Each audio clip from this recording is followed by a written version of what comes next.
Welcome to the Inspired Riding Podcast.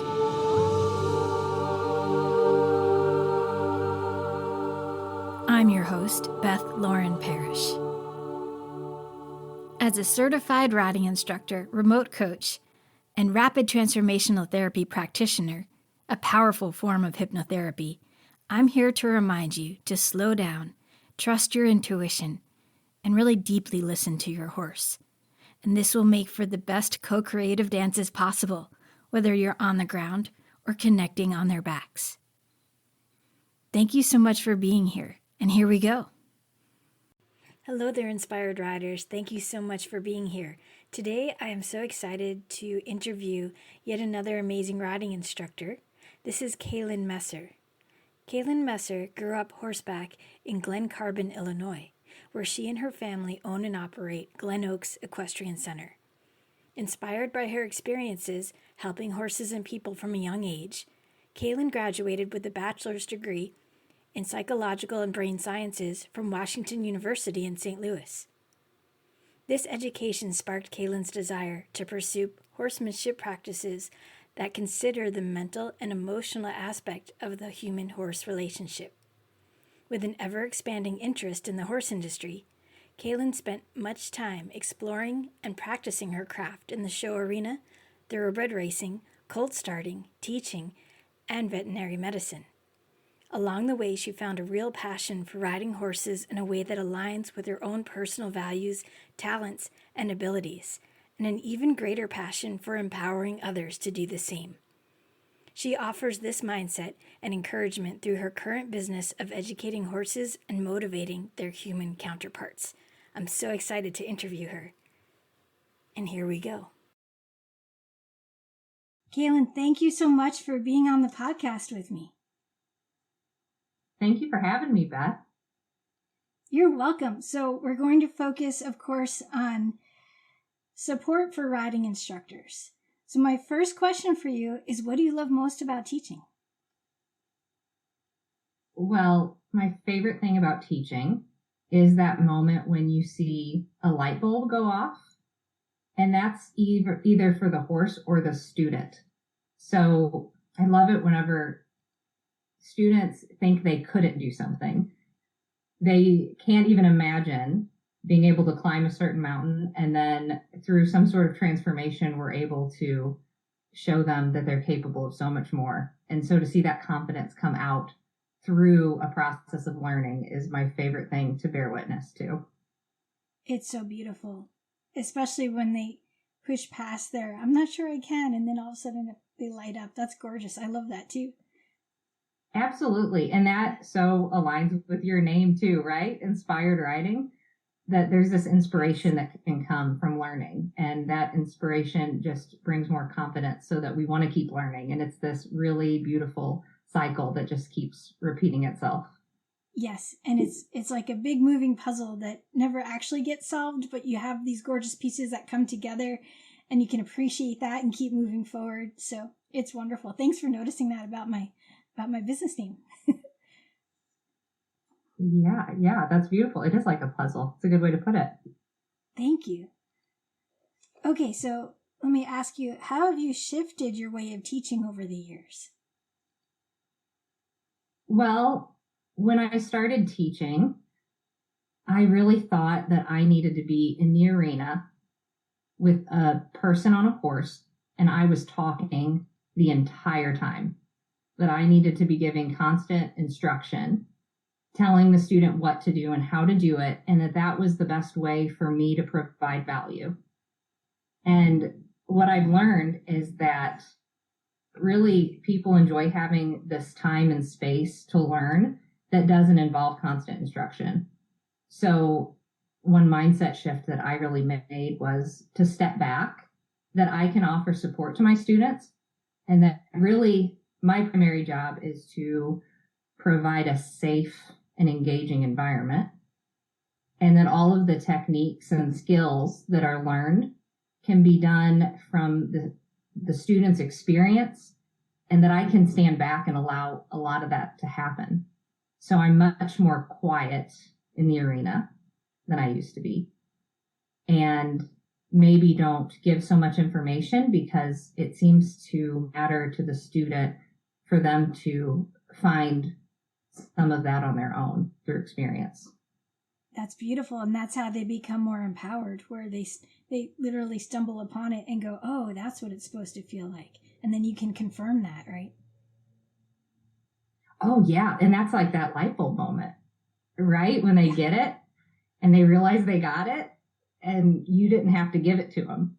I love that. And it's so cool because I know I was very much like that in the beginning, especially with very much beginner riders. I had so many kids on a lunge line for, hours and hours of lessons, and it felt like you're micromanaging every moment. But, even the times where I would engage them and say, how did that feel for you? What do you think you need to do to help your horse? It gave them those moments of pause to go, oh, I really need to think about this.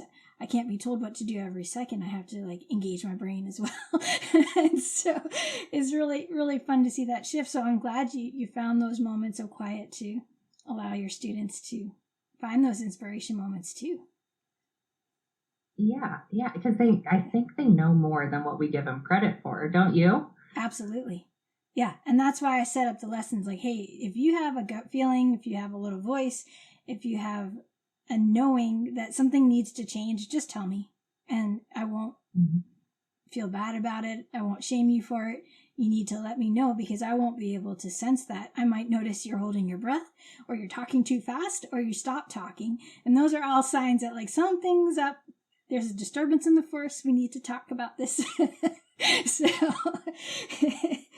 it's really important to, have those engaging conversations with the student. And then the horse can also feel heard more because the student probably is feeling something that you might not have noticed in the moment. Yeah, that's a good point. I could lose track of how many times a student was very aware that maybe a horse was uncomfortable. And they don't really have to have this major background in horses to know that something's off with the horse. They just intuitively can tell something's not right and they feel that. And so oftentimes they're asked to push through it, just push through it. And it's a pure feeling they have, and to show them that they can have an opinion and have that opinion be honored is an empowering thing, especially for young girls. Oh, absolutely. I'm getting chills thinking about it. And, the whole idea of cowgirl up, in some instances, it's very important to help you build that confidence little by little, of course. Sometimes you just have to throw yourself into the deep end. But if there's really something saying, I don't feel right, I might get hurt, the horse might get hurt, then you've got to listen to that too. And just put that cowgirl up feeling on pause and reflect, right? Yeah, I love that. And I love that you said put it on pause because you said, it doesn't mean that isn't necessary in some cases for some things. But we as individuals get to choose, right? When am I going to cowgirl up versus when am I going to just slow down and notice? Absolutely. So speaking of all the inspiration, how do you stay inspired? A few ways. One, I love to go see my teachers because I've just been so gifted with these amazing people in my life who I really look up to. And they're not only incredible horsemen and horsewomen, but they're remarkable human beings who I'd like to be like one day. And so to go learn from them and have deep discussion with them makes me excited to come back home and inspire my students any way that I can. Because I think when I go see my teachers, I'm reminded of what it's like to be a student and how challenging the learning process can be and how much resistance we face within ourselves when we're learning something new. And also how much we look up to our teachers as role models. And so when I come back to my barn and I teach, I really get this new appreciation for how my students are looking up to me to be an example.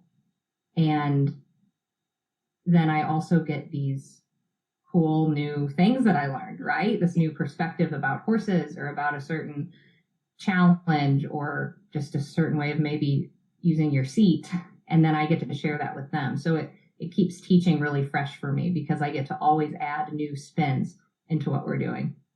That is so beautiful. It's so good to have those reminders, and I love, kudos to you that you continue to learn and evolve. That's huge. So your students are blessed to have you to continue passing on the knowledge from your mentors as well. I love that.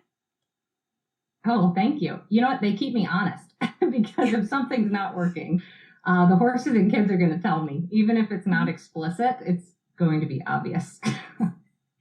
Yes, this sport keeps us humble for sure and always. So what are some of your favorite teaching tips that you'd like to share that would elevate the horse world?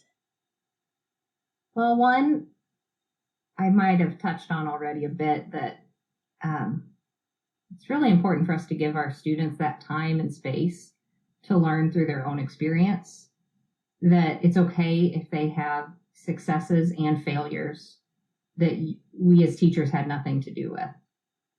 So I think that idea of finding quiet times in the arena and not being so serious, I think, whether it's with kids or adults, that riding and horsemanship should be fun and that it should breathe life into us, not give us just one thing to have to achieve or conquer. So I think giving people room for that is really important, and letting there be room for laughter and the natural connection with the horse that happens just because we're human and it's a horse and we want to connect, and that it's not all on us. Like, I have to take a deep breath when I say that. It is not all on us to make sure that our students learn everything that there is to know all the time. Oh, I love that, Cailin. And I got chills thinking about that too. So keeping a sense of humor often helps the horses feel your energy shift too, and they love that because they know when you're like super serious. So it's like almost like we get a little bit too tense, right? So when we breathe and laugh and play games, and they can relax and feel playful too, and they love to play. So that's beautiful that you brought that up. I love it. Yeah. And that would be my second tip, is to be playful in the way that you teach, because when it's all about put your foot here, or move the horse's hip there, or all these technique-based things, then we lose the bigger picture of why we're doing what we're doing. So I think anything you can do that revolves around a game or a bigger task. One of the things I love to do is offer a student an opportunity to open a gate. Like maybe they're riding their horse up to the arena, then it's commonplace that we just open gates on horses.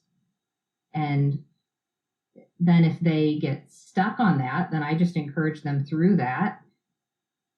And then all of a sudden, the hindquarters or different things that they may be trying to operate in their horse now have a new meaning, because it's helping them get this job done rather than just teaching somebody how to yield the hindquarters. It's got more purpose, and it's playful because then they can do it. And maybe there's a scavenger hunt that involved opening a gate so that you could get to the thing you were looking for. So it can be playful and not so serious all the time.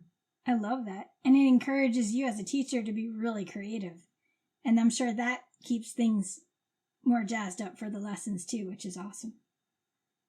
Oh, yeah. And it's helped me to see what people are really capable of doing on their own without my help.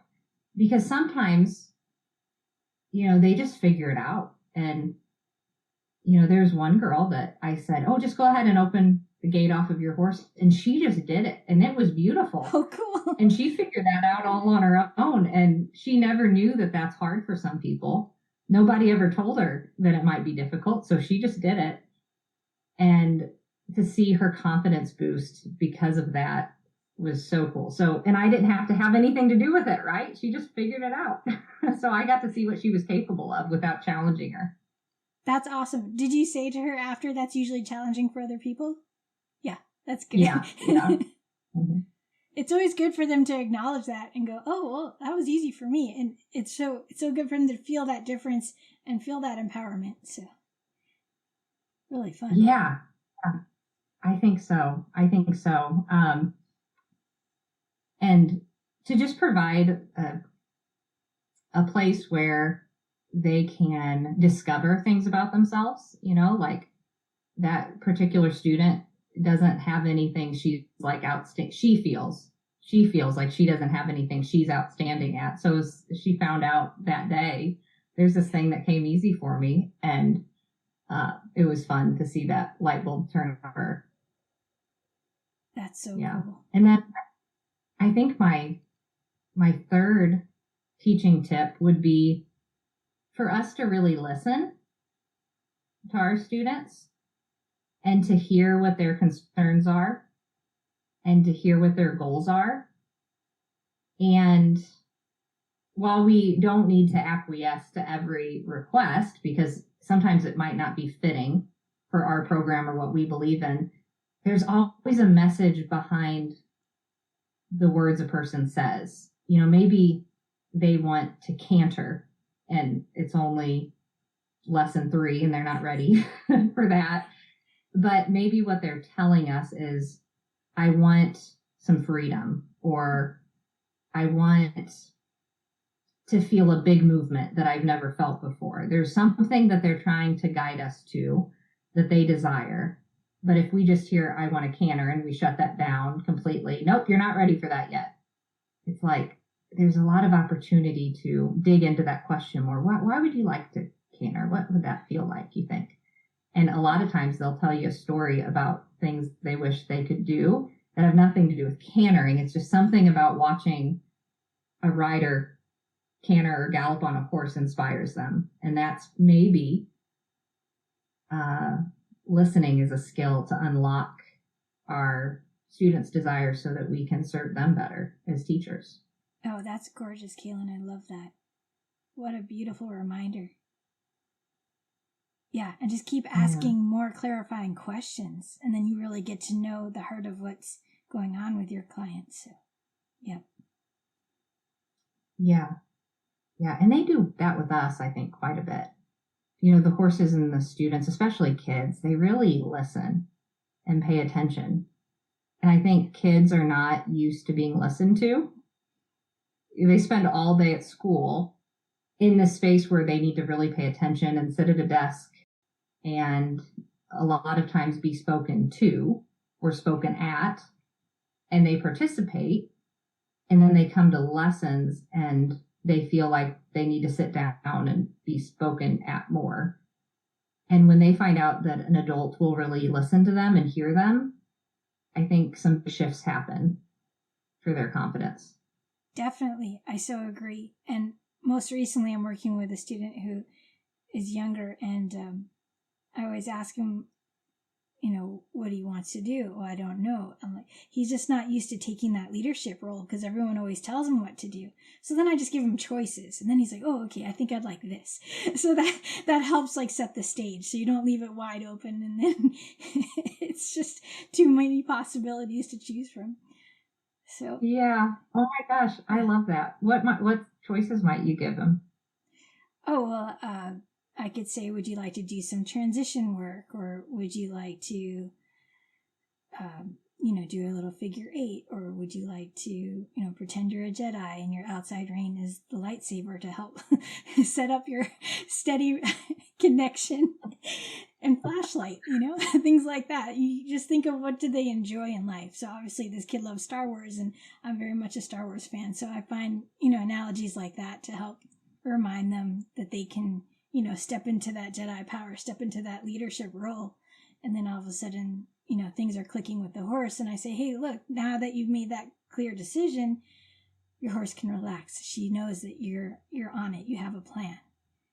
And then I always remind them to thank their horse all the time and invite them to do things. Are you ready to do this? Not, we're going to do this. And so that's a neat shift to start teaching kids that I've been doing a lot more of, and adults, of course, too. So, yeah, I love that. I love that you use the lightsaber Thank you. analogy. That is so cool. Yeah, I 'cause, try like, to ask like he's what already excited about that. exactly. Uh-huh. Yeah, I ask them like what movies they like, what characters they like, and then I get them. There's a book called Alter Ego. I get them thinking like, what would it be like if you rode like your favorite superhero? And that starts to shift them. And I'm like, hey, well, you are them now, so, and that gives them more Oh, empowering tools. that is really neat, Beth. I hope you don't mind if I use that sometime. Please do. That's why I say it out loud. Everyone steal. Do it. Yeah, absolutely. Yeah, me too. So awesome. Were there any other tips or should I go to another question? I think, yeah, that and just keep learning. Yeah. Keep noticing what it is that causes you to learn so that we can help others learn that way. I think being a student is a really important part of teaching. Absolutely. And learning different ways to teach, especially if, the student's more kinesthetic, auditory, or visual, or a combination. And that's always fun to kind of find out.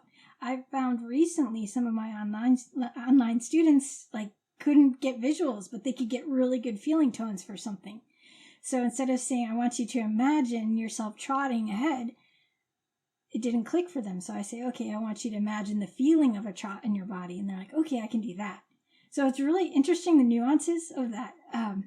And I hadn't found that too often, but it's worth saying out loud. So it's really fun to kind of figure out what will click and keep asking, like, if that makes sense to you, that's cool. If not, I can find something else that'll click in better for you. Wow, that's really interesting. That's a neat way of looking at it. Yeah, because sometimes to imagine yourself doing something, you have to see it and sort of like step outside of your body for a moment, right? To imagine what it would look like, but to feel it, that's more tangible. Interesting. Yeah. And then if you're gifted with all of them, you could hear the footfalls, you could see yourself already a few strides ahead, and then you feel it, and then you combine all that, and then your energy gets really clear. And then the horse goes, oh, I'm picking up on all of this. I'm with you. I get it. And then you're creating that congruence inside and out. So that way everything's lining up. Whereas if you have a student who thinks they want to canter, but inside they're going, not sure, then the horse is like, I'm not going to go. And you're like, it's okay, you can canter. And the horse is like, nope, I'm not going to do it. The rider is saying inside, it doesn't feel right. So there's all those little things you have to make sure we've got green lights for them all. Yep. Yeah, that's awesome. That's one interesting thing about cantering is it's a vulnerable feeling maybe. And I've seen that so many times with kids and adults where they start, they're just about to get it. And then it all quits. The horse just comes right back to a trot and what do you think about that? Do you think the horse is reading the fear or just the incongruence itself? Both. They feel everything. Yeah. The key is the horse can feel your energy. And so if you have a little bit of anxiety coming up, of course, they're going to feel the heart race. They might feel tension. They might feel the shoulders coming up. And then you're not going to be in the right position physically, right? But if there's this little voice inside that goes, I want to go, but not too fast. And the horse is like, okay, then I won't because I like you, Or, they get confused and they just come into this disorganized canter and I'm going to try it, but it doesn't feel right, So every horse is going to be different, just like the people. So you just have to, understand to go with what you see in each moment and just come back to the breath. Just tell them to breathe and then slow things down and then get them back to visualizing fully with their feelings, their visuals, and their auditory, and even smells. What does the canter smell like? It might smell like horse sweat. It might smell like the horse breath. You can smell it going faster, right? Things like that. So you make it a full 3D experience for them, and then they're really in it, and then they can start to commit better. Yeah, so they feel everything. That's one of my first lines I wrote in my very first ebook. And the more you think about it, then it makes you really kind of have these ear prick up moments I better focus because they feel everything, right? And then you want to give yourself grace because you're not going to be perfect all the time, and that's okay. And that's why I love that you said you don't have to do it all. That's huge. Yeah. Yeah, and for the students to learn that too, just because it didn't happen the way that you imagined it happening didn't mean you failed. It just didn't quite happen. And there's things that the horse might be feeling and aware of that we have no idea about. So it's not all on them, right? To just make sure it happens all the time, whatever it is at that moment. Yeah, you just do your best with what you've got in front of you, and, and praise them, thank them for even letting you sit on them. That's a huge thing. Oh, yeah. I love that you have your students do that. Taking those extra 3 seconds before the rider gets on and just have them send love and appreciation to the horse. That's huge. I mean, that's what I call the mounting block ritual. It's make sure the rider's grounded and feels like they're in their body and they're not floating away. Just send love and appreciation. Maybe get that feeling of an amazing ride. Thank the horse as if the ride was over, and then make sure they're cool to get on, you get on. And it's an extra 10 seconds. Sometimes some people take 3 or 4 minutes for it. I even made a meditation for it. So it's it becomes this little ritual to just send them love. And so if that's all you do, and then you just get to business, get to work for the rest of the ride, the horse is going to feel that difference. Yeah, absolutely. What is something that surprised you while you were teaching? I think I'm constantly surprised by how much people know and how much they can do without any instruction. I regularly have students, especially the kids, load horses onto trailers because I feel like that is just a basic skill of horsemanship. That's awesome. Because at some point, if you buy a horse or you're around horses, you're going to have to load a horse on a trailer. And I am amazed at how it is not a problem for most kids who don't know anything. And yet I've helped a lot of people who have been around horses their whole lives that are struggling with it. Maybe they have horses that aren't wanting to get on the trailer, or they just struggle with the process themselves. And I've seen some 6-year-old little girls that can load about anything on a trailer. They're confident, and that horse just wants to follow them right in because maybe they're not overthinking it. Or I always wonder if when you're a certain age and just enjoying horses, there's not a lot of judgment about what the horse is doing. There's not this right and wrong thing. And so that's one example is I've seen some little girls walk horses right onto a trailer without any trouble. That's so and cool. without any what? Instruction. That's brilliant. Yeah, I call that the little kid determination energy. Oh, really? Yeah, because they that have... That's cool. So how do you define that? It's kind assertiveness. So it's I have this idea and we're just going to do it. And I also joke with kids, pretend you're on the Pony Express and you got to get this package all the way to that tree, right now, go. They're okay. And they just go and do it. Right? So, and it's that purity of heart too. And it's before they've had all the static of all the opinions around them. Right? So that's the other thing, especially with a 6-year-old, they're probably just oh, this is just what I do. And the horse goes, cool, this is what we're doing. And it's so clear. And I always say clarity equals kindness. So if you have any wishy-washiness, the horse is I don't think so. Right? Absolutely. And that brings it back to what you said earlier about congruence. And that just aligns. So it's almost like the horse, it's so obvious that that's what we're going to do. One thing that we did last summer was make a scavenger hunt for the kids. We took magazine pages that from the Quarter Horse Journal. We just tear off different photos of horses and stick them in those hanging feed buckets that you can hang on a fence. And we put them all around the farm. And the task was to go out and find as many as you could. And then they brought it back and would tell us the name of the color of the horse on the page. But we had kids going in all directions on different horses.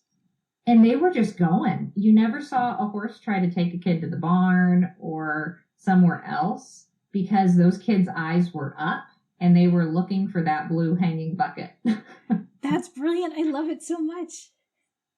Yeah, that's great that you have a name for it. What did you call it again? Little kid determination. Little kid determination. Yeah. That is cool. Also kind assertiveness. I mean, it's just like we go, we do it, and the horse says, yeah, okay, no problem. That's so cool. I love that you do that.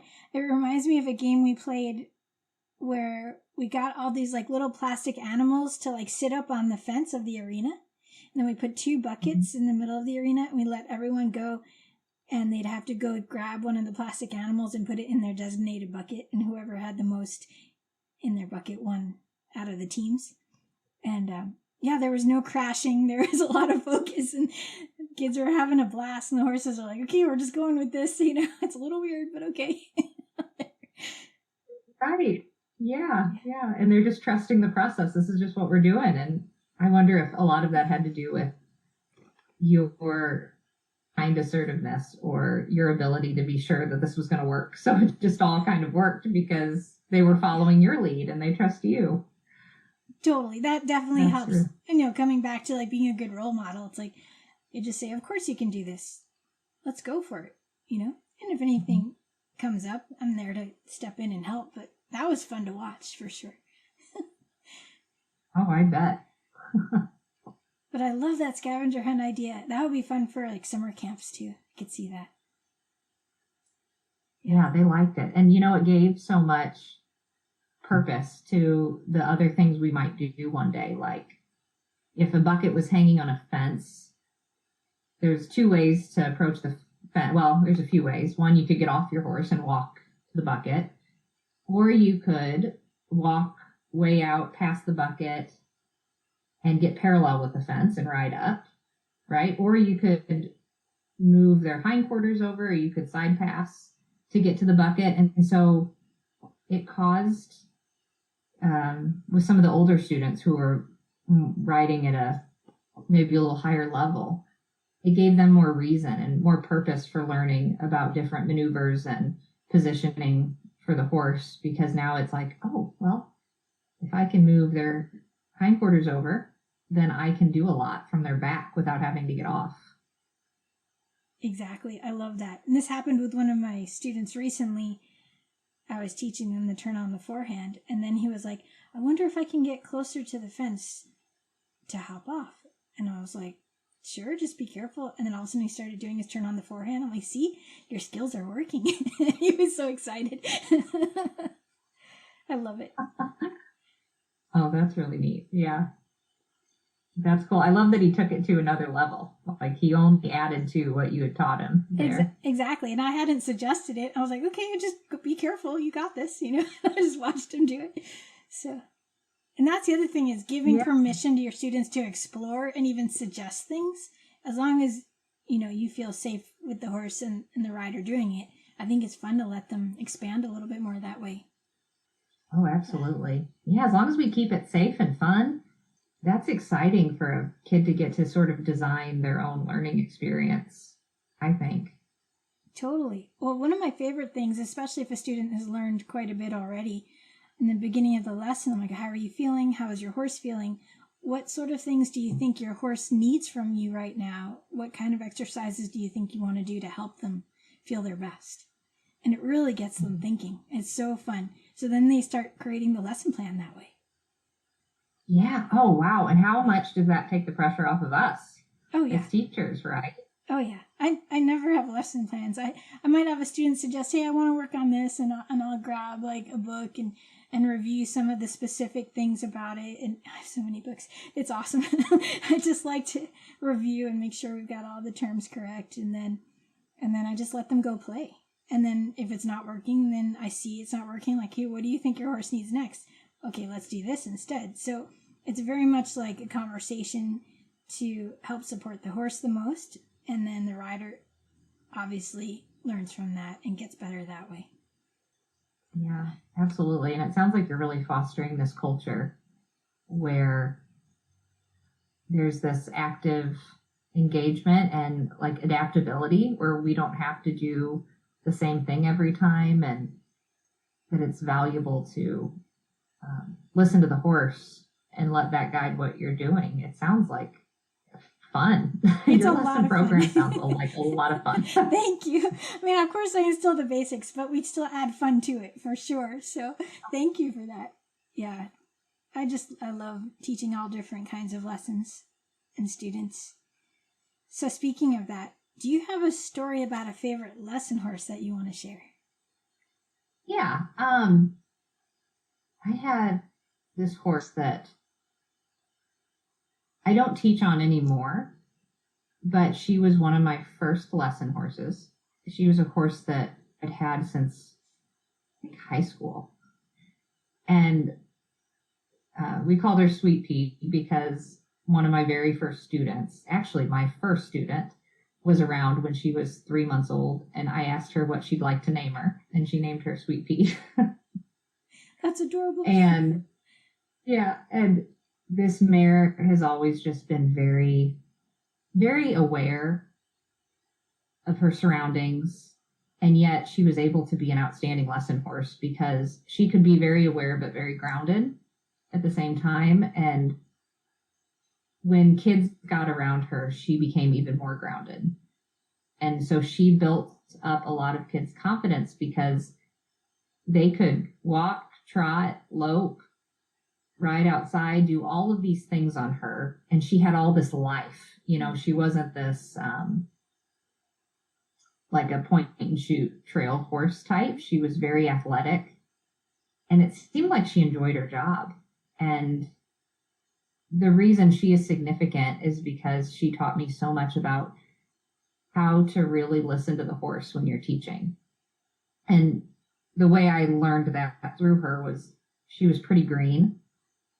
I wouldn't recommend teaching on green horses, but at the time I was in high school and I had a number of lesson students, and I would just use the horses that I had.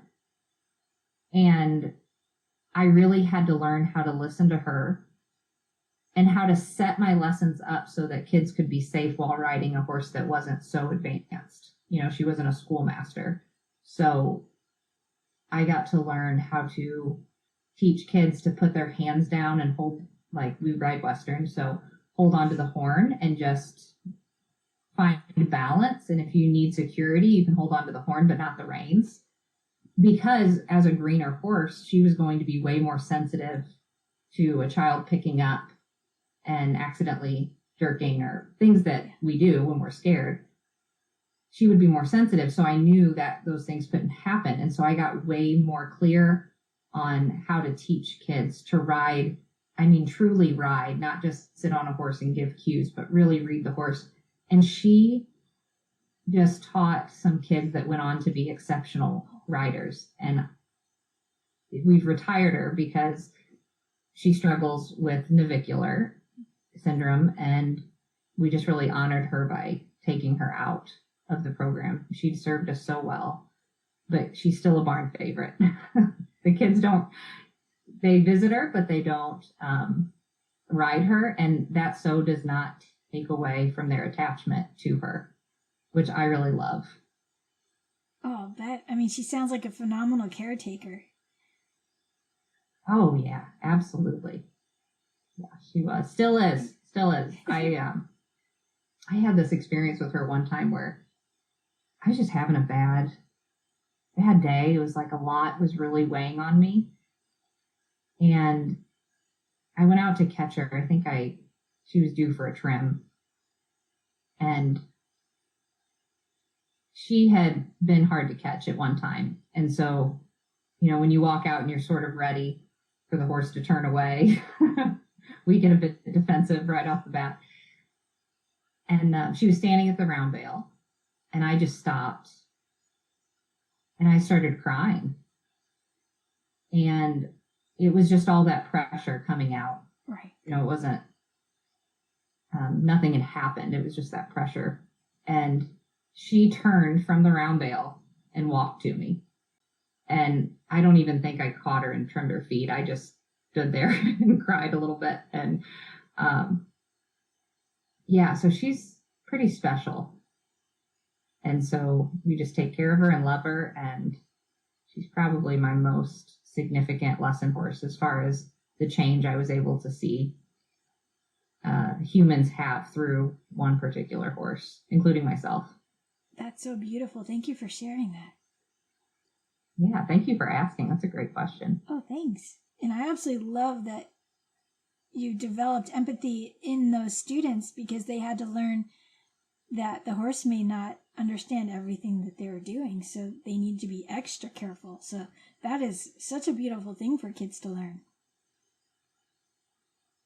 Yeah, you know, and it wasn't short. It was shortly after that time that I learned how to develop a horse much further. And so they would be much further developed before a kid would learn to ride on them.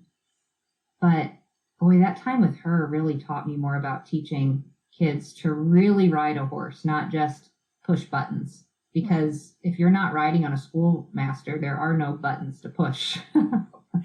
There's no place to put your leg or cues that have been in place for years. You just really have to read the horse. And so those girls who learned on her really learned to do that. I love that. Yeah, I'm sure they're doing phenomenal now because of that. Oh, yeah. Yeah. One of them is a dressage rider, and she's a beautiful rider. We saw a video the other day of her actually in a show, just a local fun show. It was a walk trot class.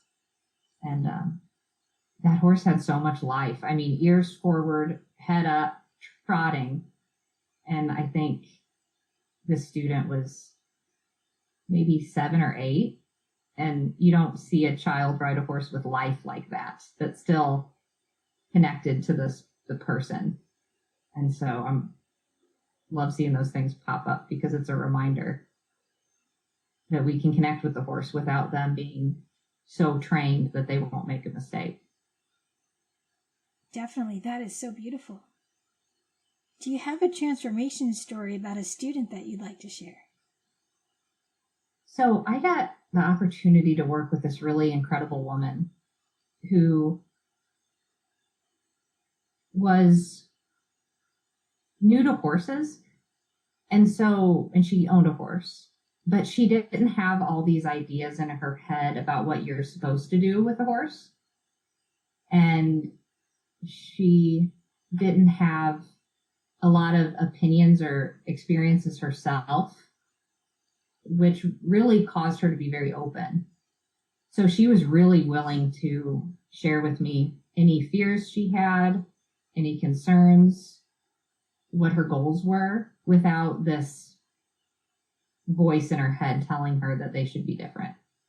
And one thing that came up during our time with the horse was just a discussion about boundaries, that there are certain things that the horse may do that you don't like. It doesn't work for you. And so it's okay to set a boundary and be clear with the horse that that's what you need. And the cool transformation that happened was that she found all this other opportunity in her life to set boundaries.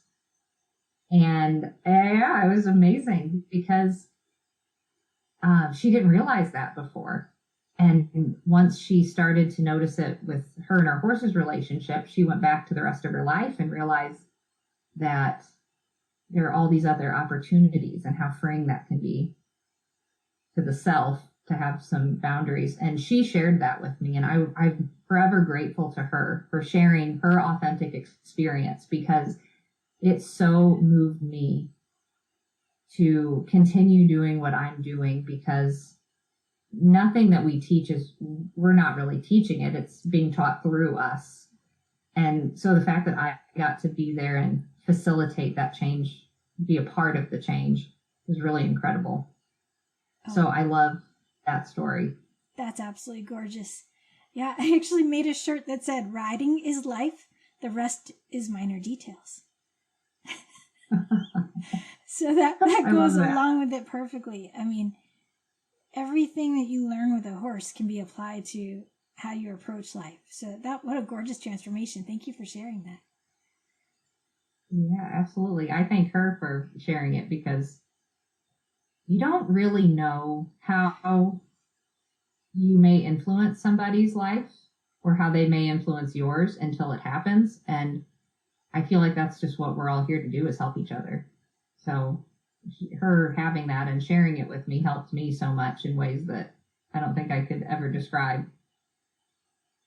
I love it. I just got chills from that. And it just reminds me, like, anytime you feel a moment of wanting to reach out and say thank you to someone, even if it's been years, you should still do it. And I get to thinking, like, if other people could start doing that more often, it would really elevate the vibration of the whole world, you know? Oh, absolutely. If you could teach a master class to other instructors, what would the topic be and what would be the key points you'd focus on? I think the master class would be on designing your life and your lesson program to be what you really want it to be. Nice. And to just how a person can break the molds of traditional programs by just letting their vision be the guiding lights, like the North Star, or what it is that we really find valuable. Because I do think that, at least for me, there was a time when I really felt like I needed to serve people in the way that they requested. I think hour-long riding lessons, I think if that's something that you have the bandwidth for, the horses for, the schedule for, I think that's great. But that model didn't fit me very well in the way that I taught or in the way my horses worked in my program best. And so I started to not figure out how to do more of that, but how to shift what my program liked so that it really suited me and my life and my horses' abilities. So I'd love to teach instructors how to do that, how to really design their program, and then how to offer the program in a way that other people can see the value in and get excited about too. Because I think sales was a really dirty word to me for a long time. I hated the idea of business and sales, like I was trying to just make money or attract people to a business instead of offering value. But when I learned that selling is really more about offering your services in a way that excites people, that changed the game for me. And that business is not a dirty word. We can be good stewards of the money that we do bring in, and that's only a healthy piece of our program to participate in actively. We have to be able to provide for our horses and our families and our facilities. And if we don't do those things, then we don't really have much to offer our students. So I think that design piece is really important in order to do all of that, and also have it be congruent with who we are, so that when we show up to teach, we're energized and we're excited because all of our needs have been met. And now all that is left is our enthusiasm and our ability to share with other people. That's gorgeous. Yeah. Oh, I wanted to ask you, so the hour-long model didn't work for you. So what did you shift it to? Well, we've shifted it several ways over the years. But what I did was start to shift my riding lesson program into a school of horsemanship. So the School of Horsemanship is this full-bodied horsemanship experience where I really want kids to show up to the farm and feel like they are a part of the farm, that those horses that they have access to, I want it to feel like it's their horses.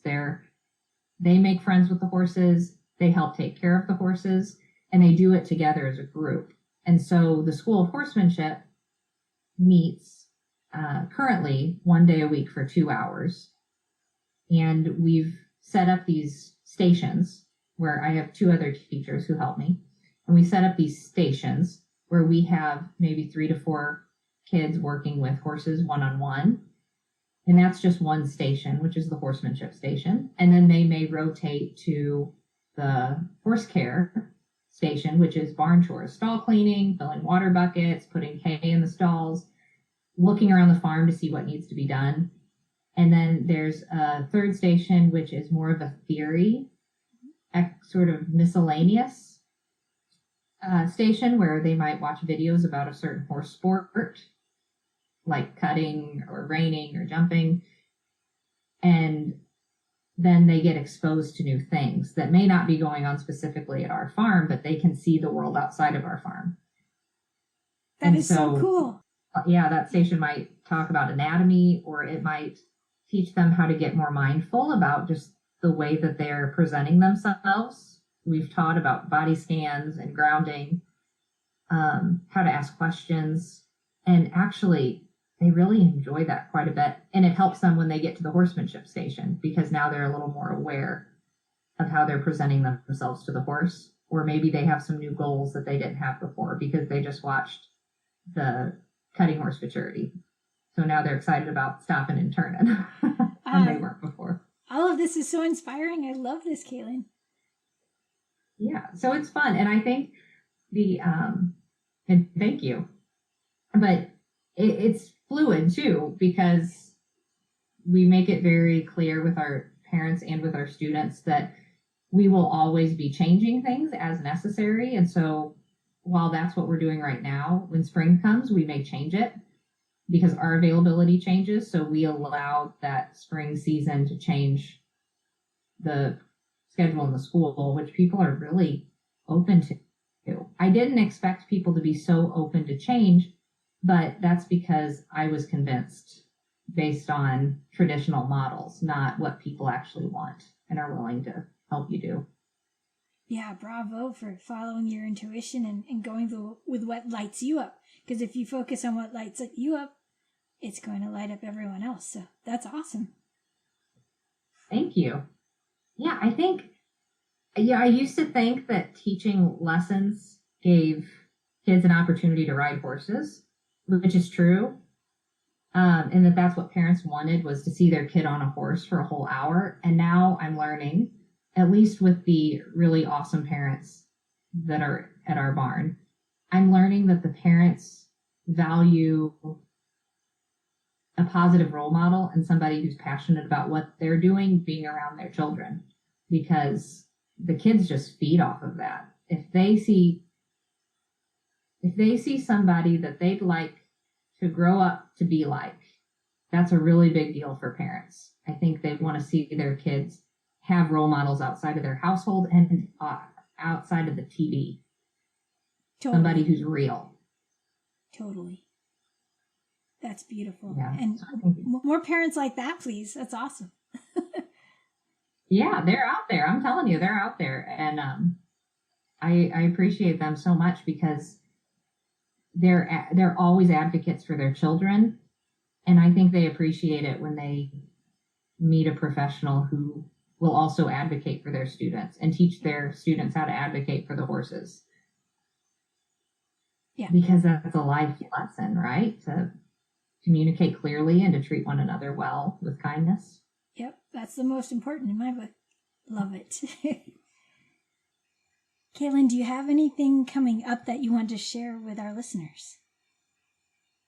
Yeah, I have a really exciting project I'm working on now where I will be offering online coaching to anyone in the equine educator space, specifically instructors, and specifically instructors who really want to design their schools to provide what they think is important in the horse world. Because I'd really love to see those who are teaching lessons to feel like they're congruent in what they're teaching kids and adults to do, and that is the same. Those are the same values that they have and the techniques that work well for them and their horses. So I really want to empower people to design the life they really want through teaching. That's awesome. So that will be a coaching platform that's offered virtually, but it will really have this great community aspect too, where people can share ideas, either about teaching, horse training, business. I think that's so important that we get more comfortable with the idea that we're running a business so that we can provide for our horses and our facilities and families. That's fantastic. And I'll be sure to include that information in the show notes. So if you want to learn more about that, please do check that out. Thanks, Cailin. Thank you. Is there anything else you want to add that I didn't ask you? There's a Maya Angelou quote. I need to pull it up so I don't misquote her here, but it stuck with me, especially in the space of teaching. She said, "I've learned that people will forget what you said, people will forget what you did, but people will never forget how you made them feel." And I think as teachers, it's really important for us to be aware of how we present ourselves to our students, because we want it to feel good for them to be around us. And I think if we're doing that and just let the learning come, then there's just nothing that can stand in our students' way. Perfect. And that's one of my favorite quotes. I'm glad you mentioned that one. Yeah, mine too. Mine too. So, Cailin, if you could create a billboard for other riding instructors, what is the one thing you'd like them to see? That's a good question. I think maybe more development in the AI world would be necessary to make this happen. But if people could see themselves more, like as a 12-year-old girl, if you could look up at a billboard and see this 12-year-old girl smiling on a horse or with a horse, around a horse, and it was you as that age, I think that would really help us to connect with our students, because at some point we were in their shoes. We were just so incredibly horse crazy that we didn't care what we were doing around the horses. We just wanted to be with them. We wanted to be near them. We wanted to touch them, smell them. And we had so much gratitude just for that. And so I think if we could see ourselves in our students' shoes more often, it's an inspiring place to be, and humbling. And I think it takes a lot of pressure off. That's one thing that I tell some of my clients. I ride outside horses for people too. And a lot of times I'll remind those adults, just ride them like you're 12. Just quit with any horse training techniques that you have in your head and just go out and ride them. If you feel a smile coming on, just let it be there and enjoy it, because at one point we were all that 12-year-old girl who was just happy to be on a horse. And I think the horses feel that. And when we go to that place, it's not about them anymore. It's just about what's happening now and us doing it together. Love it so much. So it would be like, remember your inner child, your inner horse girl. Yeah, that's right. That's right. Activate the little kid determination. Yeah, exactly. Exactly. Yeah. So fun, but I love the concept of like it actually shifting. Maybe they'd have to wear certain glasses, but then it would be like seeing it on the billboard as them. That would be so fun. Yeah, that's where I say technology's got to come a lot farther for this billboard to happen. I don't think it's that far away though. Oh, maybe not. Maybe not.